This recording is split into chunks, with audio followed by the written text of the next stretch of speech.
Technical difficulties, let's get started. Today we're going to do a series of hip exercises. We are going to get our legs nice and wide outside our shoulders. We're going to start our clock and we are going to do 1 minute of these hip rotation exercises. So you're creating a 90-degree angle with your left leg and your right leg.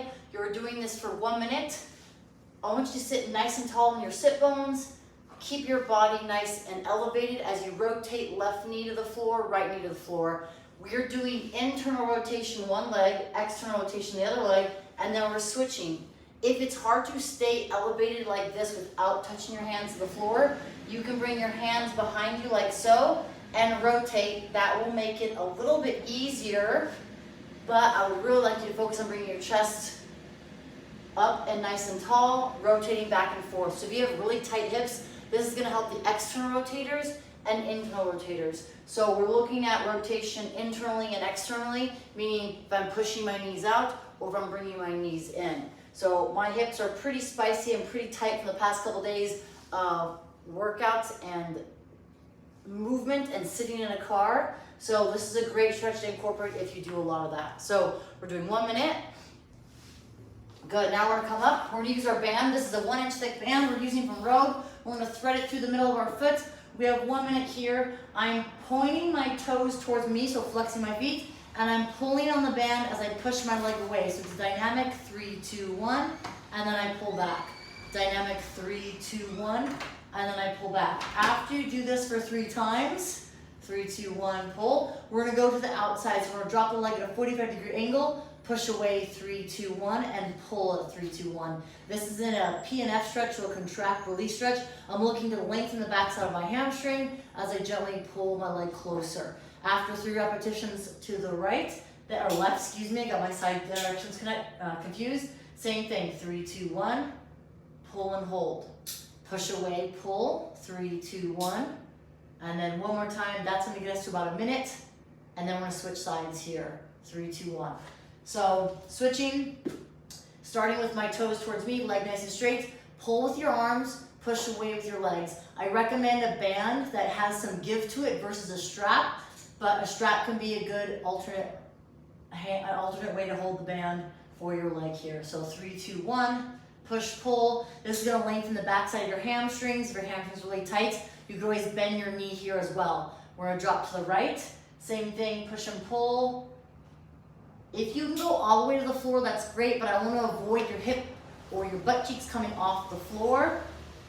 So make sure that both sit bones, both hips, both butt cheeks, however you want to denote them, are in contact with the floor. Then we go across your body, same thing, trying to keep both butt cheeks on the floor. I'm going to push away and pull towards me. This should be felt on the outside of the leg, hip, hamstring as well, maybe even IT band. Go, we're going to do another 3, 2, 1.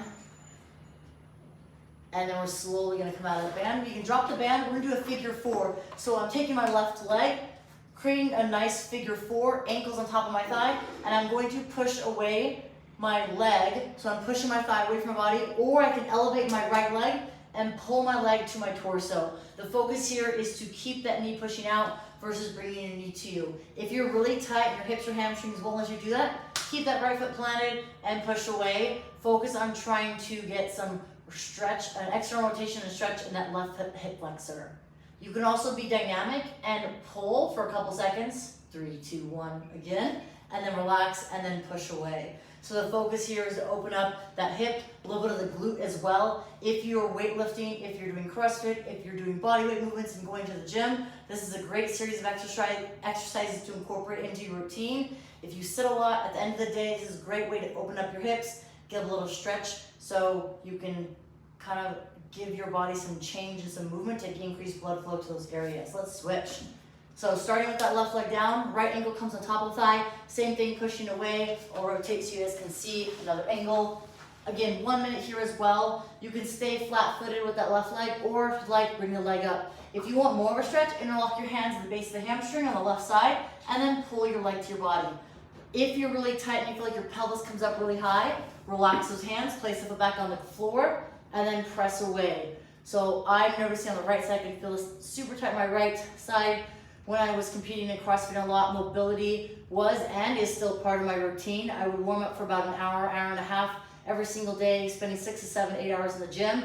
mobility was a great way to keep kind of injury and issues away. So I stay healthy because of all the mobility and prehab exercises I've done. I've done prehab exercises before for my back, shoulders, hips. I've shared those with you guys so you can follow along in the previous videos to see some of those series of exercises.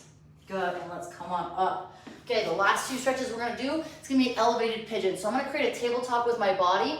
I'm gonna take my left ankle, I'm gonna bring it in front of me or try to create a pigeon pose or a shin pose. I'm gonna take my right leg, scoop it underneath my ankle, and then I'm gonna either come down to my forearms or stay elevated in my palms. And I wanna think of pushing my butt back and to the side.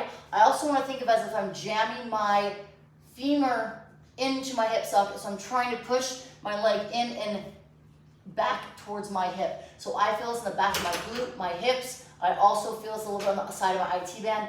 IT bands are super tight. I did a little spin class this morning with a friend of mine, and a lot of quads, a lot of out of the saddle riding, which is good, but now I'm really feeling it. So this is a great series of exercises that I'm doing before my workout, my second workout, but also you can incorporate as well. Good, 5 more seconds here. If at any point this is too much, you can always elevate your palms as a reference point. Good, and switch. So bring the knee up. Also a reference point here is your hip should be stacked over your knee, relatively close. I'll switch and pivot so you guys can see as well on this side. So again, I'm kind of pushing my hip to the side. It's close to my knee joint. I'm not super far back like so. I need to have it on top so I can use the body weight or the weight of my body to push into that hip socket. I like to come to my forearms. I've done some series of exercises where I'm doing banded elevated pigeon here, where I'm using the band to distract the hip to create more space in the hip joint. Again, I've shared multiple different videos for hip exercises, back exercises, and other mobility segments. This is an important part of your life, your body. You brush your teeth every single day. Think of stretching every single day, like flossing or brushing your teeth. It's an integral part of keeping your body healthy, but also longevity piece. So whether you're going to the gym, you're hiking, walking, whatever it is, this is something you should incorporate every single day. I have a multitude of series you guys can follow along with. Good, and slowly come on out. And to test it out, you can kind of do some bridges right here, just opening the hips. You can also do kind of a bottom of a squat to see how those hips feel, see if your hips are relatively more open. If you guys enjoyed this video, feel free to comment below. Let me know what you'd like to see more of. If you want to check out more and you want to have a more detailed program, check out my app. It's $1 for the first 3 days. It has over 6 to 7 months of programming and coaching where I take you guys through different implements. If you have any questions, feel free to comment below, and I'll see you guys soon.